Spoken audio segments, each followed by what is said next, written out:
তেমনি বাংলাদেশের বাহিরে থাকা পৃথিবীর সকল মানুষকে আমরা এই বার্তা দিতে চাই যে আমরা সম্প্রীতিতে বিশ্বাস করি। সেই সম্প্রীতি হবে জাতি, ধর্ম, বর্ণ নির্বিশেষে প্রত্যেকটা মানুষের জন্য। আজকের এই সমাবেশ থেকে, এই সম্প্রীতির সমাবেশ থেকে আমরা বার্তা দিতে চাই, আজকে থেকে আমরা সবাই বাংলাদেশী। আমাদের এই বাংলাদেশে কোনো পাহাড়ি থাকবে না, কোনো সমতলীয় থাকবে না, কোনো হিন্দু থাকবে না, কোনো মুসলমান থাকবে না, কোনো সংখ্যালঘু থাকবে না, কোনো সংখ্যাগুরু থাকবে না। আজকে থেকে আমরা সবাই বাংলাদেশী। আমরা যখন আমাদের অধিকার চাইব, সেই অধিকার একজন বাংলাদেশী হিসেবে চাইব।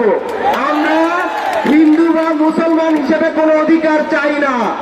আমরা প্রত্যেক বাংলাদেশীর জন্য সাংবিধানিকভাবে সবার সমান অধিকার চাই। এই বার্তাটি আমরা বাংলাদেশের প্রত্যেকটা মানুষের কাছে পৌঁছাতে চাই। যারা আমাদের মধ্যে বিভেদ তৈরি করতে চায় তাদেরকে আমরা সতর্কতা জানাই যে আপনারা সতর্ক হন। আপনাদের যেই ষড়যন্ত্র, সেই ষড়যন্ত্র আর টিকবে না। আমরা একটি সম্প্রীতির স্বপ্ন দেখি, একটি সোনার বাংলার স্বপ্ন দেখি। আমাদের হাতে সেই সুযোগটা আছে। আজকে ছাত্ররা এই দেশ গড়ার নেতৃত্ব দিবে। আমরা আজকে এই সমাবেশ থেকে বলতে চাই, এই আন্দোলনে আমাদের সকলের অবদান আছে। কোন নির্দিষ্ট জাতি গোষ্ঠীর অবদানের মধ্যেই সীমিত নয়। আমরা হিন্দু হই, মুসলমান হই, খ্রিস্টান হই, আর বৌদ্ধ হই, আর আদিবাসী হই না কেন, এই আন্দোলনে আমাদের সকলের অবদান আছে।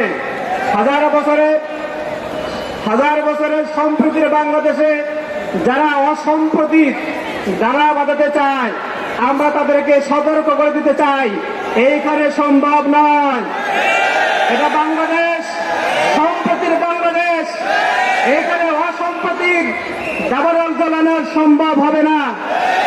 তবে যদি আপনারা এরকম চিন্তা করেন, অন্য দেশে গিয়ে সেটা চিন্তা করেন।